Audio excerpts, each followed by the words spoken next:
Hello friend, कैसे हैं आप सब। मैं सिर्फ देव प्रकाश कुंडल। हम अभी क्लास 12 के बायोलॉजी के जो 7वें चैप्टर है विकास एवोल्यूशन, उसी का अध्ययन करने वाले हैं। इसके पहले हमने आपको पृथ्वी का, ब्रह्मांड का विकास कैसे हुआ, कैसे बना, इसके बारे में बताए थे। उसमें से कुछ 4 जो सिद्धांत थे उसमें सिद्धांत बताए थे। चौथा सिद्धांत में था ऑपेरिन का सिद्धांत। ठीक है, तो ऑपेरिन के सिद्धांत में कितने स्टेप आते हैं वो स्टेप के बारे में चर्चा करेंगे। तो वो स्टेप में से एक 7 स्टेप देते हैं, ऑपेरिन ने बताया 7 स्टेप के बारे में। तो वो 7 स्टेप क्या क्या था। सबसे पहला स्टेप था आदि वायुमंडल एवं परमाणु का अवस्था। आदि वायु मंडल एवं परमाणु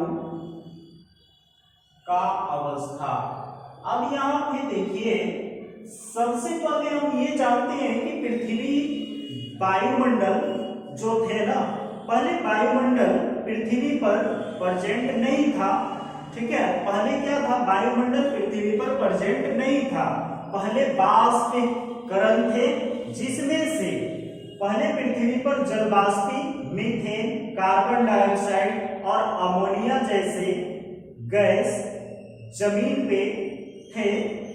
जमीन को क्या ढकने का काम करता था। और इस तरह के कुछ लिक्विड एलिमेंट्स पाए जाते थे।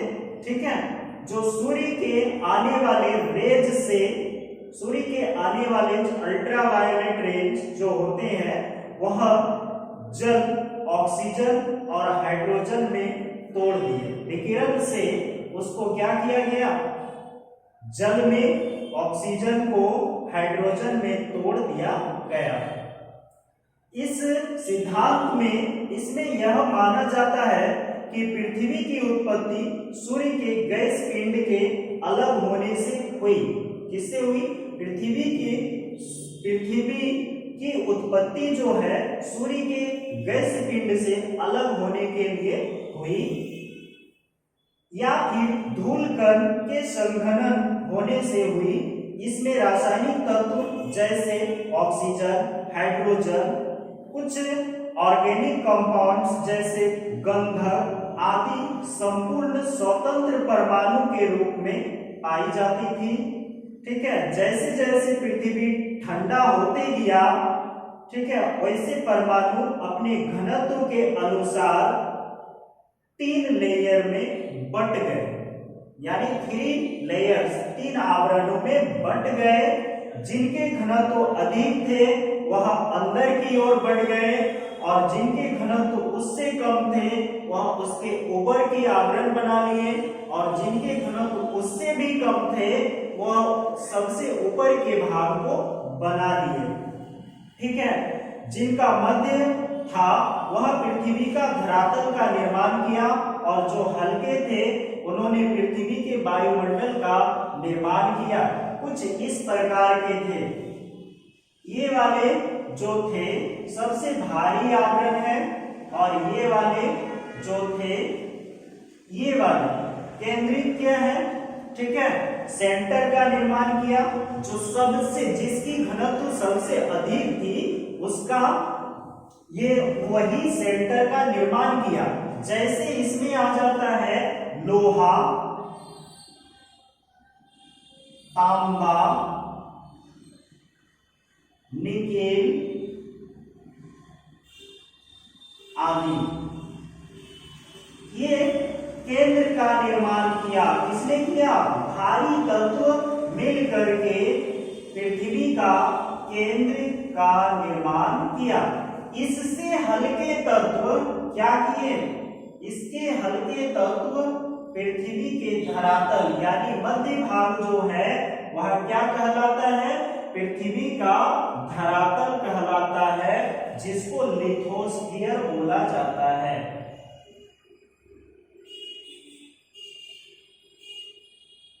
ठीक है, ये धरातल का निर्माण किया। और ये है आपका, इससे जो हल्के होते हैं वो है, इसमें से जो धरातल का निर्माण किया, इसमें सिलिकॉन हो गए, ठीक है। उसके बाद क्लोरीन हो गए,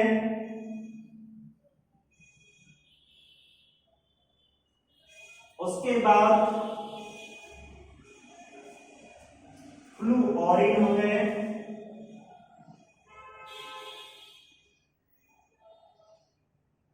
ये सारे तत्व जो थे लिथोस्फीयर का निर्माण किया और इससे हल्के घनत्व वाले जो थे वह एटमॉस्फेयर का निर्माण कर लिया, जैसे नाइट्रोजन, ऑक्सीजन, कार्बन, ये सारे क्या किए, एटमॉस्फेयर का निर्माण कर दिया, यानी वायुमंडल बन गए। ठीक है, तो इस तरह से आदि वायुमंडल एवं परमाणु की अवस्था में वायुमंडल का निर्माण हुआ।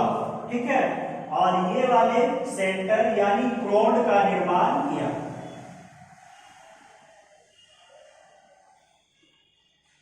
ठीक है, तो ये पृथ्वी का केंद्र है, ये लिथोस्फीयर जिसको हम धरातल बोलते हैं, और ये जो है एटमॉस्फेयर है जिसमें वायुमंडल में तरह तरह के वायु के घटक पाए जाते हैं।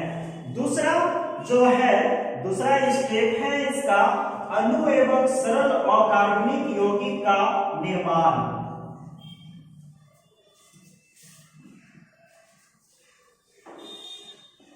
दूसरा स्टेप है अणु एवं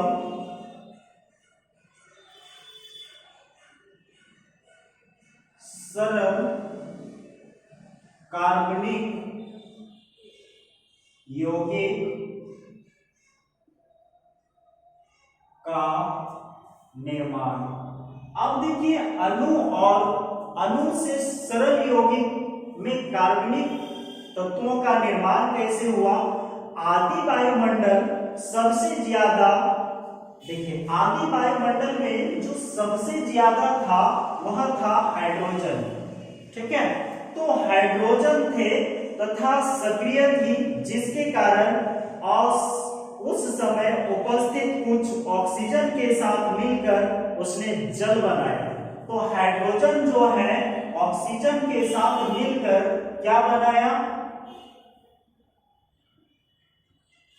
ऑक्सीजन के साथ मिलकर क्या बनाया, जल बना लिया। ठीक है, उसके बाद फिर क्या, बची हुई हाइड्रोजन ने नाइट्रोजन के साथ मिलकर अमोनिया का निर्माण किया। बचा हुआ हाइड्रोजन जो है नाइट्रोजन के साथ मिलकर किसका निर्माण किया, अमोनिया का निर्माण किया। ठीक है, और फिर क्या, उसके साथ बचा हुआ ही हाइड्रोजन जो है कार्बन के साथ मिलकर मीथेन का निर्माण किया।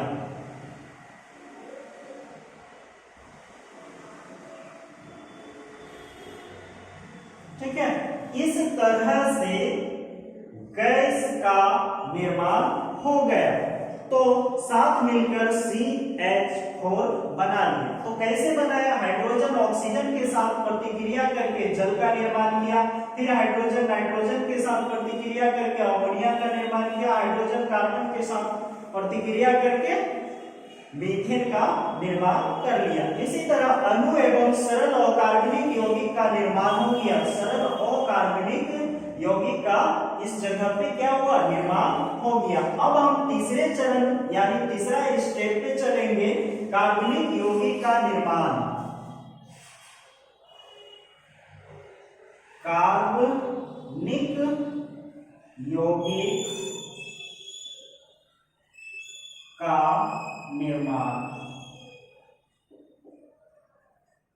तो कार्बनिक यौगिक का निर्माण जब वायुमंडल में लगभग 1000 डिग्री सेल्सियस ताप हो गए, तब पहले तो बहुत था, 6000 से भी अधिक था, लेकिन जब धीरे धीरे घटते घटते 1000 डिग्री सेल्सियस हो गए, तब अनेक संतृप्त और असंतृप्त हाइड्रोकार्बन का निर्माण हुआ। ठीक है, तो अनेक संतृप्त और असंतृप्त हाइड्रोकार्बन का निर्माण हुआ, जिस जैसे एसिटिलीन, मीथेन, इथेन, इथिलीन इत्यादि का निर्माण हो गया। ठीक है, तो हाइड्रोकार्बन एक होता है ना संतृप्त हाइड्रोकार्बन क्या है, आपके माइंड में खटक रहा होगा।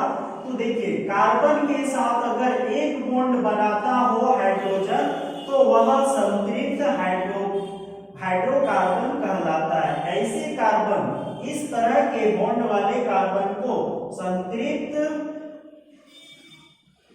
हाइड्रोकार्बन कहेंगे।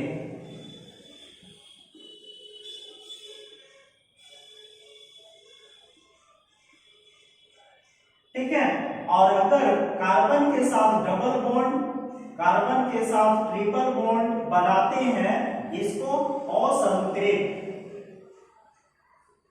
हाइड्रोकार्बन कहेंगे।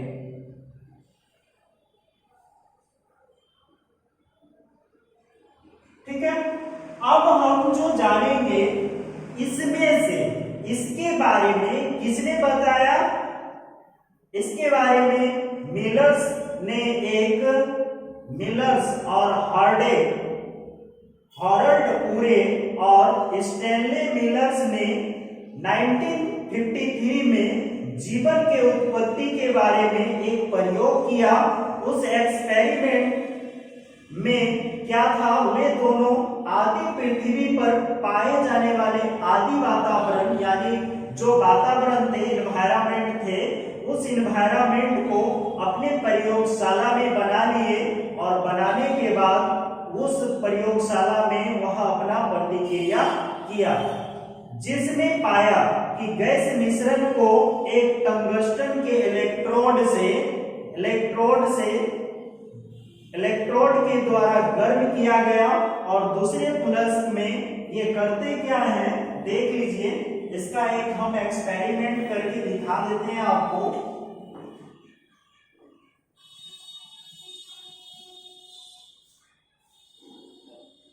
ये एक फ्लस्क है, ये टंगस्टन का छड़ है। ठीक है,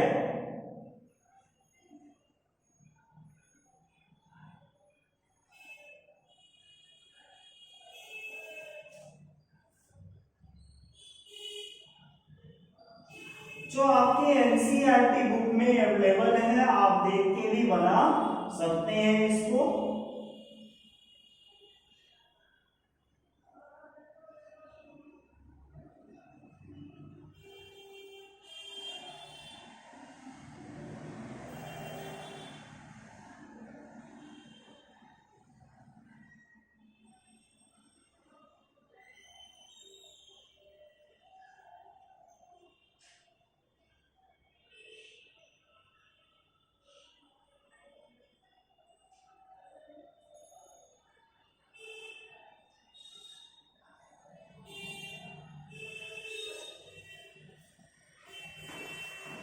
इसमें से क्या है, गैस मिश्रण को, इसको जब हम गर्म करते हैं, इसमें वाटर चेंबर है ये। ठीक है, बॉइलिंग चेंबर,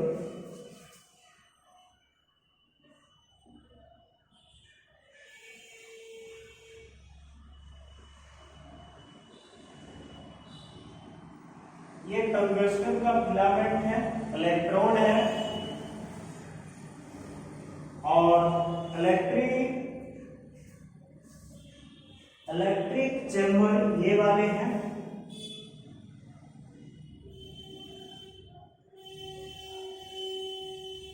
जब इलेक्ट्रिक चेंबर में CH4 NH3 H2 और H2O, CH4 NH3 H2O और H2, ठीक है, उसके बाद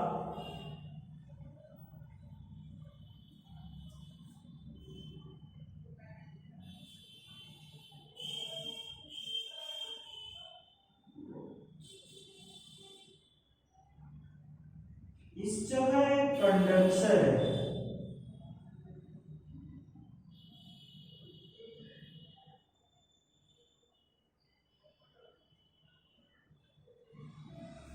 अब यहाँ पे क्या होता है, स्टैनले मिलर और हॉराल्ड पूरे ने 1953 में अपने प्रयोगशाला में आदि वायुमंडल यानी आदि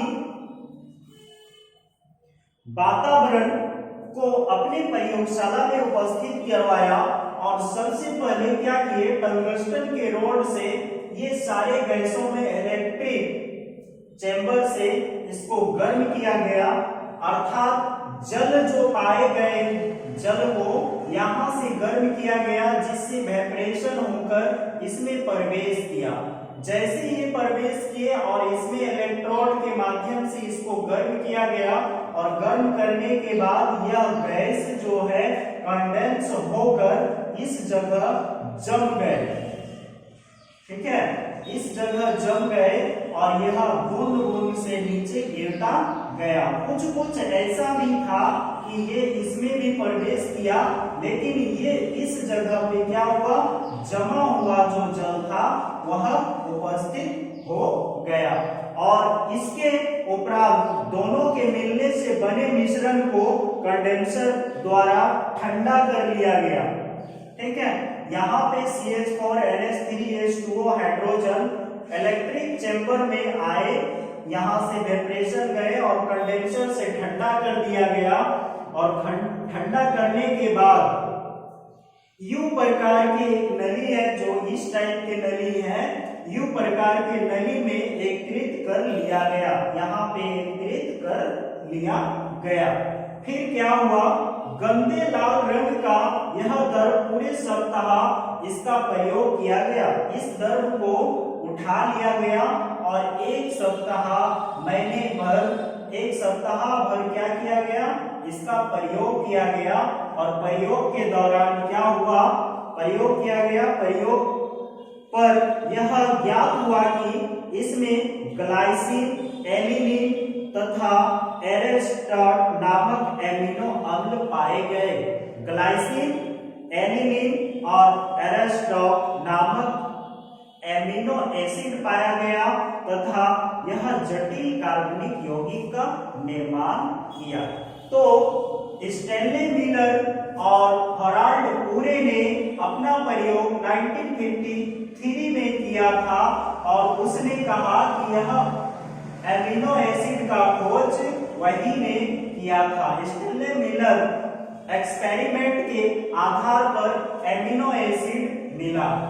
ठीक है, तो एमिनो अम्ल कब मिला, तो एमिनो अम्ल का खोज 1953 में हुआ। किसके आधार पर, तो स्टैनले मिलर और हॉराल्ड पूरे के आधार पर। ठीक है, अब नेक्स्ट जो स्टेप है वह है जटिल कार्बनिक यौगिक का निर्माण, जो चौथा स्टेप होंगे हमारे।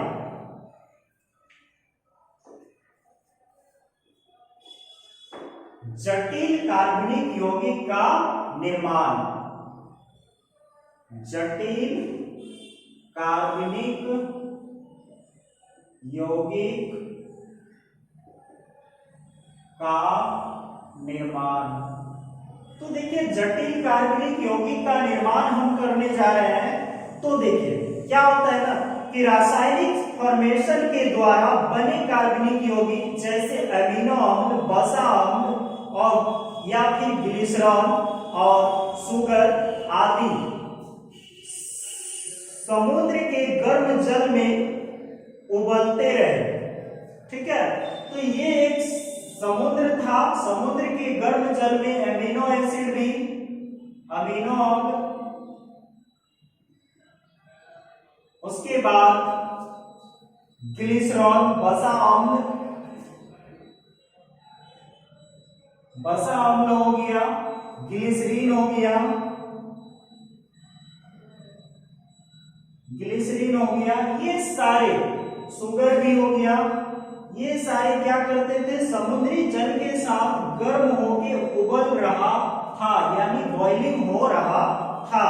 जब ये बॉइलिंग हो गए, गर्म जल के साथ उबलते रहे, टकराते रहे तथा आपस में क्रिया करके एक जटिल कार्बनिक यौगिक बनाते रहे। मोनोसेकेराइड शर्करा के अणु के संयोजन से डाइसैकेराइड, मंड, सेल्यूलोज, ग्लाइकोजन जैसे पॉलीसेकेराइड का निर्माण हुआ। सेल्यूलोज, ग्लाइकोजन जो है वह पॉलीसेकेराइड का एक एग्जाम्पल है, पॉलीसेकेराइड का निर्माण हुआ। वसा अम्ल तथा ग्लिसरॉल के संयोजन से वसा बनी। अधिक अम्ल से प्रोटीन की निर्माण हुआ। ऐसे भी हमने आपको बताए थे कि अमीनो अम्ल से प्रोटीन का निर्माण हो जाता है।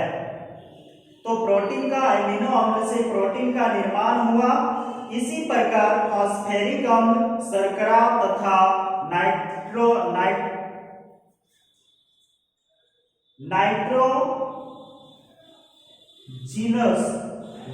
के सर्कल यौगिक से प्यूरिन एवं पिरिमिडिन से नियोस्टोलाइट का न्यूक्लियोटाइड अणु के मिलने से न्यूक्लिक अम्ल बना।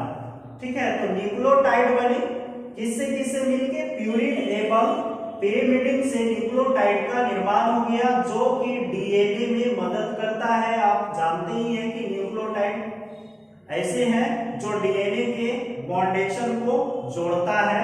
ठीक है, तो न्यूक्लियोटाइड अणु के मिलने से न्यूक्लिक अम्ल बना, जो जीवन की उत्पत्ति में बहुत ही महत्वपूर्ण है। ठीक है, तो ऐसे एक संरचना हुई जिसमें जीवन की उत्पत्ति में यह सहायक हुए। अब नेक्स्ट 5वां पॉइंट जो है, 5वां स्टेप आपका है न्यूक्लियो प्रोटीन का निर्माण। न्यूक्लियो प्रोटीन का निर्माण। अब देखिए न्यूक्लियो प्रोटीन का निर्माण किस टाइप से हुआ। तो इस प्रकार से बने प्रोटीन तथा न्यूक्लिक अम्ल के अणु परस्पर क्रिया करते रहे, मतलब परस्पर प्रतिक्रिया करते रहे, परस्पर क्रिया करते रहे तथा इससे प्रोटीन के बृहद अणु का निर्माण हुआ। एक बड़ा सा अणु का निर्माण हो गया। ठीक है, यह माना जाता है कि न्यूक्लियो प्रोटीन से प्रोटीन्स में ही स्वतंत्र जीवों के लक्षण रहे होंगे। भविष्य में बताया जा रहा है कि न्यूक्लियो प्रोटीन में ही स्वतंत्र जीवों का गुण पाया जा गया होगा। इसकी तुलना एक वायरस, एक जो होता है ना विषाणु से की जाती है, जो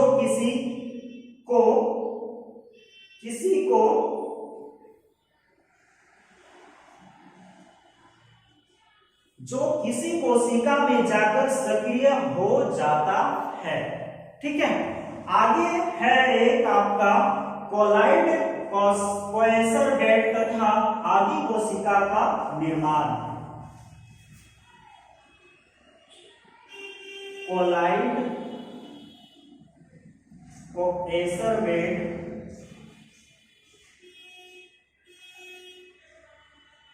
तथा आदि कोशिका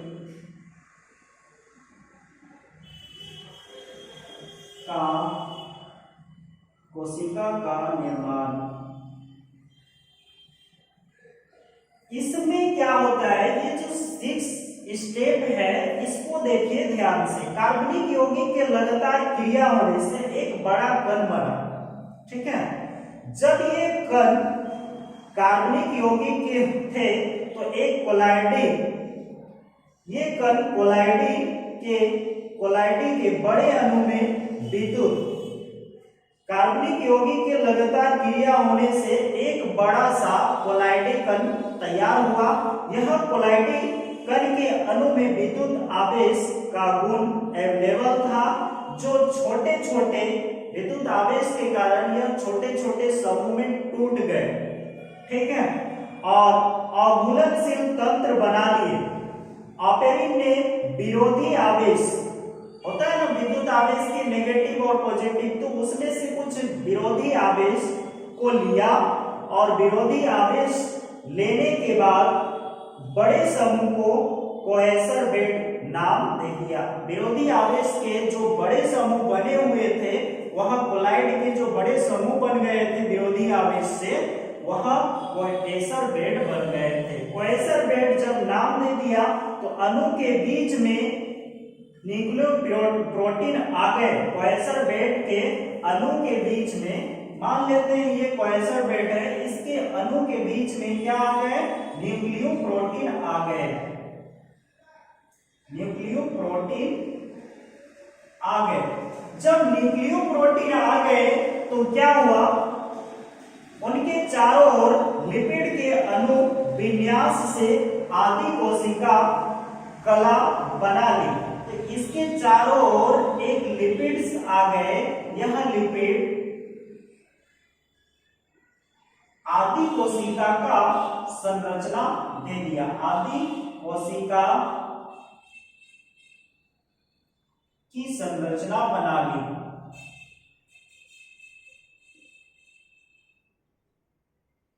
ठीक है, आदि कोशिका की संरचना बना ली।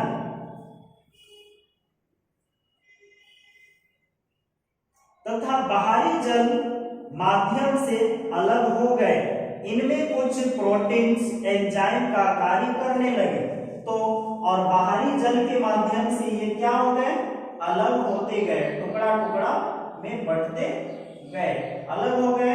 लेकिन कुछ प्रोटीन्स जो थे वह प्रोटीन्स इसमें काम करने लगे, एंजाइम में काम करने लग गए और एंजाइम में कार्य करने लगे, जिनके सहायता से अवशोषण होने लगा, ऊर्जा मुक्त होने लगा, एंजाइम की क्रिया होने लगी, जिससे अवशोषण होने लगा और ऊर्जा जो है वह मुक्त होने लगा।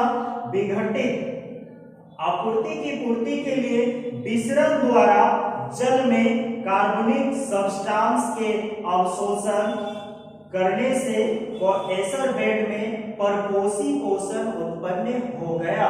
तो क्वेसर बेड में क्या था? कार्बनिक सब्सटेंस के अवशोषण। जब ये क्वेसर बेड कार्बनिक सब्सटेंस का अवशोषण करने लगे, ऑर्गेनिक सब्सटेंस का अवशोषण करने लगे, तो क्या हुआ कि क्वेसर बेड्स परपोषी हो गए और परपोषण की क्रिया शुरू कर दी। बाद में धीरे धीरे इनको इसमें क्वेसर बेड में गुणन होने लगा, छोटे छोटे टुकड़े में बंटने लगे तथा नए सेल का निर्माण हो गया। बाद में ये जब अवशोषण करके परपोषण की क्रिया हुई तो छोटे छोटे टुकड़े में बंटने लग गए, क्वेसर बेड बनने लगे और यह कोशिका का निर्माण कर लिया। नेक्स्ट है आपका पूर्व केंद्रीय कोशिका का निर्माण। जो 7वां स्टेप है वह है पूर्व